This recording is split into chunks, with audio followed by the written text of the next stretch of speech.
Hello dear student, welcome to learning English pillar. আজকে এমন কিছু গুরুত্বপূর্ণ এসএকিউ আলোচনা করব কল্যাণ ইউনিভার্সিটির অন্তর্গত 4th semester English major paper 2 থেকে কিছু গুরুত্বপূর্ণ শর্ট সাজেস্টিভ কোয়েশ্চেন্স আলোচনা করব। এই কোয়েশ্চেনগুলো অবশ্যই এক্সাম ওরিয়েন্টেড কোয়েশ্চেন্স। এই কোয়েশ্চেনগুলোর মধ্যে এসএকিউ আসবে। চ্যাপ্টার নাম the defence of poesy, unit 2 by Philip Sidney. The defence of poesy থেকে ফিলিপ সিডনির এই 2 মার্কসের কোয়েশ্চেনগুলো অত্যন্ত গুরুত্বপূর্ণ। এক্সামে আসবে এই কোয়েশ্চেনগুলোর মধ্যে। সুতরাং ভিডিওটা মিস করলে কিছু গুরুত্বপূর্ণ শর্ট সাজেস্টিভ কোয়েশ্চেন্স এক্সামে হাতছাড়া হবে। ভিডিওটা শেষ পর্যন্ত দেখো, তোমরা যথেষ্ট উপকৃত হবে এক্সাম ওরিয়েন্টেড এই কোয়েশ্চেনগুলো। প্রথম যে কোয়েশ্চেনটি দেওয়া আছে, what is imitations in poetry? অ্যান্সারটা, অ্যাকর্ডিং টু ফিলিপ সিডনির মতানুযায়ী, imitations in poetry is not mere copying of reality but a creative representations of life. The poet reshapes nature imaginatively, presenting an idealized versions that teaches truth and inspire virtues in a pleasing. এই কোয়েশ্চেনটা অত্যন্ত গুরুত্বপূর্ণ questions. Next questions, what is virtue according to Sidney? সিডনির মতানুযায়ী virtue কথার অর্থ হচ্ছে পবিত্রতা কি?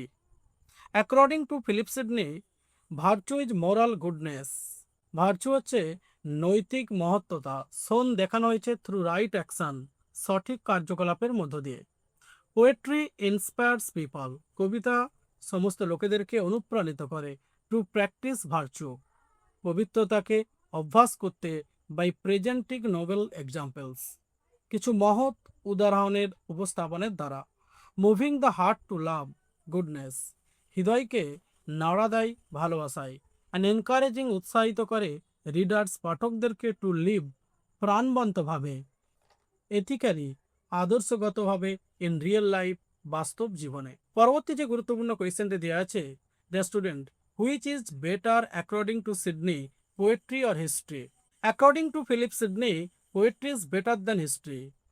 কবিতা বা কাব্য ইতিহাসের থেকে অনেক গুরুত্বপূর্ণ, ইতিহাসের থেকে অধিক গুরুত্বপূর্ণ। History shows only what has happened, ইতিহাস দেখায় যা ঘটেছে। বাট পোয়েট্রি প্রেজেন্স, কিন্তু কবিতা উপস্থাপন করে আইডিয়াল এক্সাম্পলস, কিছু আদর্শগত উদাহরণ। অ্যান্ড ইন্সপায়ার ভার্চু, এবং অনুপ্রাণিত করে কিছু পবিত্রতাকে। টিচিং মোরাল ট্রুথ, এবং শিক্ষা দেয় কিছু নৈতিক সত্যতা। মোর ইফেক্টিভলি, অনেক বেশি কার্যকরীভাবে। More effectively. While also delighting the reader, যেটা পাঠকদেরকে আনন্দিত করে। Next questions, which is better, poetry or philosophy? কোনটা অধিকতর ভালো, কাব্য অর্থাৎ কবিতা অথবা ফিলোজফি দর্শন? অ্যাকর্ডিং টু ফিলিপ সিডনি, কবি ফিলিপ সিডনির মতানুযায়ী, poetry is better than philosophy, কবিতা দর্শনের থেকে অধিকতর ভালো। Philosophy teaches through abstract ideas, দর্শন শিক্ষা দেয় কিছু অনারম্বর ধারণা বা কিছু হতচকিত ধারণা। বাট পোয়েট্রি কম্বাইন্স, কিন্তু কবিতা একত্রিত করে ইনস্ট্রাকশনস উইথ প্লেজার, আনন্দের সাথে কিছু নির্দেশনামা। ইউজিং, ব্যবহার করে ভিভিড এক্সাম্পল, কিছু প্রাণবন্ত উদাহরণ। টু মুভ ইমোশনস, আবেগকে ধরে রাখতে সাহায্য করে। অ্যান্ড ইন্সপায়ার পিপল, এবং লোকেদেরকে অনুপ্রাণিত করে to practice virtue more effectively in real life. Who criticized poetry in Sidney's time? সিডনির সময়কালীনে কে কবিতার সমালোচিত করেছেন? In Philip Sidney's time, poetry was criticized, কবিতা সমালোচিত হয়েছিল বাই স্টিফেন গসনের দ্বারা। হি অ্যাটাক পোয়েট্রি, সে কবিতাকে আক্রমণ করেছে অ্যাজ ইমোরাল অ্যান্ড হার্মফুল, অনৈতিক এবং ক্ষতিকারক। ইন ইজ ওয়ার্ক, তার কার্যকলাপের মধ্যে the school of abuse, which led Sidney, যেটা সিডনিকে চালিত করেছিল টু ডিফেন্ড পোয়েট্রি, কবিতাকে সুরক্ষিত রাখতে। In the defence of poesy, the defence of poesy নামক কাব্যের মধ্যে। পরবর্তী যে গুরুত্বপূর্ণ কোয়েশ্চেনটি দেওয়া আছে, dear student, name the essay written by Sidney. নাম করো দ্য এসে, প্রবন্ধটির রিটেন লেখা হয়েছে বাই সিডনির দ্বারা। অ্যান্সারটি, the famous essay written by Philip Sidney, বিখ্যাত প্রবন্ধ লেখা হয়েছে বাই ফিলিপ সিডনির দ্বারা, is the defence of poesy, also called an apology for poetry. In this work, he defends poetry against criticism and explains its virtue as both instructive and delightful. এই কোয়েশ্চনটা অধিক গুরুত্বপূর্ণ। Name one type of poetry mention by Sidney. One type of poetry অ্যান্সারটি one type of poetry mention by Philip Sidney is heroic poetry that means epic. Epic কথার অর্থ হচ্ছে মহাকাব্য।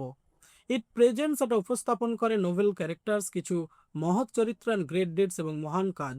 Inspiring readers, যেটা পাঠকদেরকে অনুপ্রাণিত করে টু ফলো, অনুসরণ করতে। আইডিয়ালস অফ কারেজ, আদর্শতা, উৎসাহের আদর্শতা।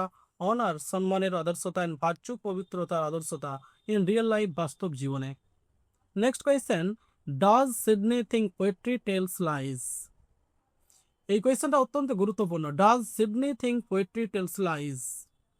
According to Philip Sidney, poetry doesn't tell lies. The poet never claims to state facts but creates imaginative truth. Therefore, poetry cannot be false. কাব্য কখনো মিথ্যা হতে পারে না। ইনস্টেড, পরিবর্তে, presents ideal and universal truth. কবিতা শুধুমাত্র আদর্শতা এবং চিরন্তন সত্যতাগুলোকে তুলে ধরে থ্রু ক্রিয়েটিভ এক্সপ্রেশন, সৃজনশীল কথোপকথনের মধ্য দিয়ে। সৃজনশীল কথোপকথনের মধ্য দিয়ে। Next question, what is the main aim of poetry? According to Philip Sidney, the main aim of poetry is to teach and delight. It instructs readers in moral virtue while pleasing them through imaginative expressions, thereby encouraging them to practice goodness in their life. Dear student, এই হচ্ছে গুরুত্বপূর্ণ কোয়েশ্চেন্সগুলো তুলে ধরলাম। আর দুটি গুরুত্বপূর্ণ questions তোমাদের সামনে উপস্থাপন করছি। যারা উত্তরটা জানো অবশ্যই কমেন্ট বক্সে লিখবে ইয়েস, যারা জানো না কমেন্ট বক্সে অবশ্যই লিখবে নো। তাদের জন্য এই উত্তরগুলো প্রোভাইড করে দেবো যারা নো লিখবে। কোয়েশ্চেন হচ্ছে, why are poets called makers? Why are poets called makers?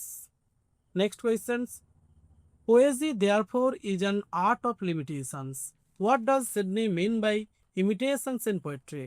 এই দুটো কোয়েশ্চেনের উত্তর যারা জানো অবশ্যই কমেন্ট বক্সে ইয়েস লিখবে, যারা জানো না নো লিখবে। Thank you dear student. আবার দেখা হবে এই ধরনের গুরুত্বপূর্ণ ইনফরমেটিভ নলেজেবল ভিডিও নিয়ে। হ্যাঁ ডিয়ার স্টুডেন্ট, একটা কথা বলে রাখি, যে সমস্ত ছাত্রছাত্রীর ভাবছ এই অল্প সময়ের মধ্যে BA fourth semester English major 1 and 2 এই দুটো পেপারের প্রিপারেশন সম্পূর্ণভাবে নিয়ে উঠতে পারোনি, তাদের জন্য থাকছে লার্নিং ইংলিশ পিলারের প্রকাশিত last minute paid PDF suggestions course, যেখানে প্রত্যেকটা chapter 2 marks 5 marks 10 marks question with answer fully decorate আছে। যারা পারচেস করতে ইচ্ছুক, নিচে ডেসক্রিপশন বক্সে যে হোয়াটসঅ্যাপ নাম্বার দেওয়া আছে 8514897926, এই নাম্বারে তোমরা কন্ট্যাক্ট করতে পারো। একটা কথা বলে রাখি, একটি চিট ইউটিউব চ্যানেল আছে, যে চ্যানেলটার নাম live all information. Live all information নামে একটি প্রতারক ইউটিউবার আছে, যে ইউটিউবারটি লার্নিং ইংলিশ পিলারের সাজেশনসকে ডুপ্লিকেট করে কিছু কোয়েশ্চেন্স এদিক সেদিক করে চেঞ্জ করে বাদ দিয়ে নিজের মতো করে চেঞ্জ করেছে, করে স্টুডেন্টদেরকে বিক্রি করছে। কিন্তু এতে স্টুডেন্টদের বিপদের আশঙ্কাটাই বেশি, কারণ ও কোনো টিচার নয়, ও একটি মাত্র দোকানদার মাত্র। ইংলিশ সাবজেক্ট সম্পর্কে কিছুই বোঝে না, কোনো সাবজেক্ট সম্পর্কে কিছুই বোঝে না। একটি অপদার্থ, না আছে ডিগ্রি, না আছে কোনো শিক্ষা। ও শুধুমাত্র অর্থের লোভে পড়ে এই ধরনের সাজেশনসকে ডাইরেক্ট করলে লার্নিং ইংলিশ পিলারের কাছে ধরা পড়ে যাবে।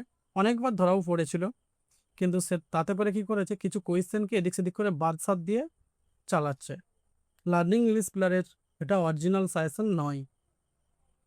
কিন্তু এইভাবে যখনই করছে, স্টুডেন্টদের কিন্তু বেশিরভাগটাই সাপ্লিমেন্ট রেজাল্ট আসছে, কারণ ও তো একটি অপদার্থ, কারণ ওই সাবজেক্ট সম্পর্কে কিছুই বোঝে না। ও কোনো শিক্ষক নয়। এরকম আরও 2-4টে টিচারের কাছ থেকে নোটস কিনে চেঞ্জ করে বিক্রি করেছে, সেই সাবজেক্টগুলোরও তাদের সাপ্লিমেন্ট আসছে। সুতরাং ওই চিটারটার থেকে সম্পূর্ণভাবে সাবধানে থাকবে। বারবার ওয়ার্নিং দিচ্ছি, ও কোনো শিক্ষক নয়, ও একটি দোকানদার মাত্র, জেরক্স দোকান আছে, অনলাইন শপ আছে। এটি খেয়াল রেখে তোমরা তোমাদের নিজেদের দায়িত্বে বিপদের ফাঁদে পা দিবে। আমার একজন শিক্ষক হিসাবে ছাত্রছাত্রীদেরকে যথেষ্ট ভালোবাসি, সেই জন্য সতর্ক বার্তা দিলাম। এরপর তোমরা যথেষ্ট ম্যাচিওর স্টুডেন্ট, তোমরা কলেজ স্টুডেন্ট মানে ম্যাচিওর স্টুডেন্ট, তোমরা তোমাদের নিজেদের দায়িত্বে বা রিক্সে ওই ফাঁদে পতিত হবে, এটা বলি আমি তোমাদেরকে সাবধান বার্তা দিলাম। Thank you.